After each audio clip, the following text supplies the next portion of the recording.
It looks like nobody wants to go down with Diddy, not even his alleged former sugar babies, because the streets are convinced that rapper French Montana just revealed everything he knew about Diddy's use of baby oil, and girl, it is a hot mess. Fans have been giving French Montana the side eye for his close relationship with Diddy, with fans speculating that there was a little something going on between them, and it looks like we were right. Rumor has it that French Montana, who is now so desperate to avoid federal charges, is snitching on Diddy, and he is singing like a canary. So did Diddy really use spiked baby oil on French Montana and then propose to him? Girl, this is a hot stinking mess, so let's break it down. If you've been tuned into the gossip, you've definitely caught wind of those long-running rumors about French Montana getting a little too cozy with Diddy. And let's keep it real, it's not just the usual industry chatter anymore. Folks have been buzzing about their suspect photos for years now. Take this one picture for instance. At first, it looks pretty innocent, just two dudes hanging out, right? But if you zoom in on Diddy and French, it kind of gives off more spooning vibes than just a casual chill session. And honestly, that's only scratching the surface. And let's not sleep on the fact that Diddy actually named a flavor of his Ciroc vodka after French. Like, that's a whole nother level of friendship right there. On top of that, these two have been on a bunch of exotic vacations together over the years, and while taking vacations with friends isn't necessarily sus, these two were up to some really shady activities. Now fast forward to summer 2023 when Drake came into the picture. He teamed up with Diddy to executive produce French Montana's documentary. Sounds all business and professional, right? But word on the street is that these favors from Diddy might come with some serious strings attached. Allegedly, French had to pay him back by participating in some behind the scenes freak-offs.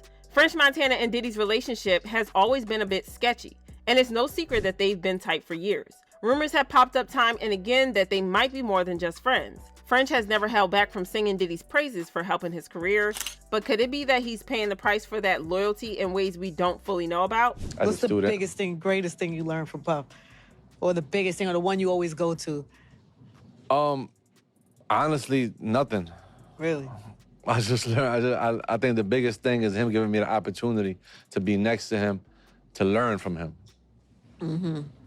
Because, you know, people that's always in the move, like they don't, you know, teach you things. You just gotta sit back and learn from them. Observe. Yeah, observe and learn. I think me standing next to him and learning that you don't have to make music to be top 5 on the Forbes, or, you know, learning how to create your own product and become a successful entrepreneur. I think that was like the biggest thing. Mm-hmm.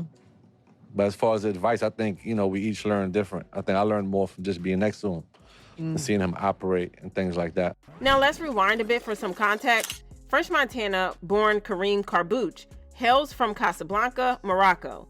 His family moved to the South Bronx when he was only 13. After his dad returned to Morocco a few years later, French Montana had to step up and help support his family. French hustled his way through the music scene, dropping his first mixtape in 2007, and he really caught Diddy's attention with his hit single, Shot Caller. By 2011, Diddy signed him to Bad Boy Records, and they got tight pretty fast. It was like a match made in music heaven, or so we thought. When asked why he decided to sign French, Diddy said, "It's obvious. His work ethic, his song making, the effect he has on the youngins. If you ever been to one of his shows, every time he drops a record. Also, it's important, I'm from New York, I rep New York to the fullest. And for real, can't nothing move in this city without us being a part of it." When Diddy first linked up with French, he was all about those big plans for French's music career, talking about taking him to the next level and making him a superstar. But instead of having French in the studio, Diddy took him away on these lavish, exotic trips. And it didn't take long for the rumors to kick in that French wasn't just Diddy's artist, he might have been something more, like Diddy's new boy toy. You'd see Diddy right by French's side at every major event, especially those birthday parties. The way Diddy acted around French had everyone thinking they were practically a couple. That's when people really started connecting the dots and whispering about these so-called birthday rituals.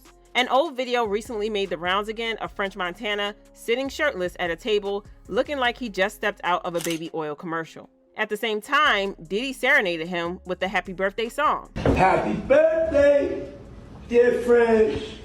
Happy birthday to you. Thank you. It's a special birthday for both of us. At first, this clip didn't get much attention when it dropped, but fast forward to now, and folks are giving the whole situation the side eye, especially with all the tea we have about Diddy and baby oil these days. It's wild how things can change with just a little context. After that video resurfaced, folks couldn't help but connect the dots, especially with reports of the feds seizing over 1,000 bottles of baby oil from Diddy's house. I mean, that's a ridiculous amount of baby oil for any reason. Suddenly, that clip of French looking all shiny next to Diddy takes on a whole new vibe. Fans are saying this situation did not age well, and honestly, it's tough to disagree. But hold up, it gets even wilder. Diddy wasn't just serenading French with happy birthday on the actual day. Nah, he was randomly singing it to French even when it wasn't his birthday. Girl, what's that about? Happy birthday to you. Happy birthday, dear Frenchie. Happy birthday to you. We deserved it. We deserved it. You feel me? We deserved it. Get all the performances ready around the world. So here's where it gets even wilder. Rumor has it that every time it was French's birthday, Diddy supposedly orchestrated these private freak-offs. Allegedly, he'd pull out bottles of oil, bring in some friends, and things would get pretty explicit as part of the so-called celebration for French's big day. But these freaky birthday rituals weren't just one-time things. Word has it that whenever Diddy crossed paths with French, he'd casually start singing happy birthday to remind him of those wild escapades.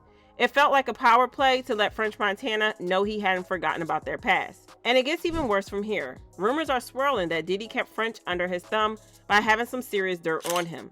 Allegedly, he recorded French in compromising situations, particularly involving unconsenting women. Diddy allegedly orchestrated these setups and made sure everything was caught on tape. He allegedly did this to have leverage over French that he could use as blackmail whenever he felt like it. And if you check the timeline, as soon as French started hanging out with Diddy, accusations of SA and misconduct began to follow him.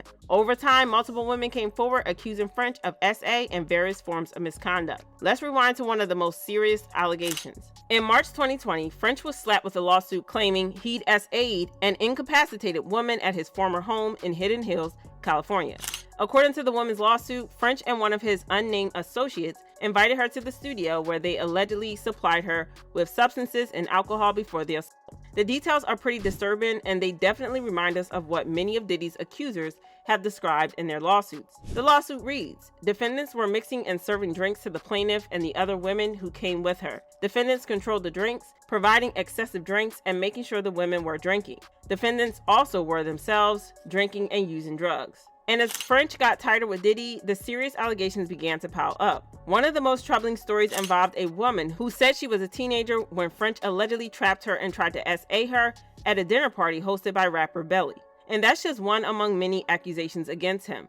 Several women have stepped forward with similar experiences over the years, and these aren't just idle gossip. These are significant allegations of SA, substance facilitated SA, and misconduct. Things took a darker turn when the Shade Room released a shocking video featuring Diddy, French, and actress Sanaa Lathan in the back of Diddy's car. In the clip, Sanaa looked to be out of it, and she was barely aware of what was happening around her. This video had people buzzing on social media, speculating that Diddy and French were out here supplying women with substances and coercing them into those freak-offs.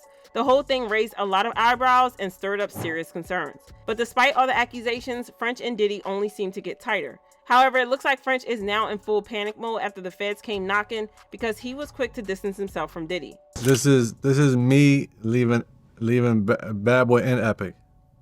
Okay, so it's not on Epic. It's on Epic, but it's my last album. Last album on Epic. Yeah, this is me leaving everything. Right.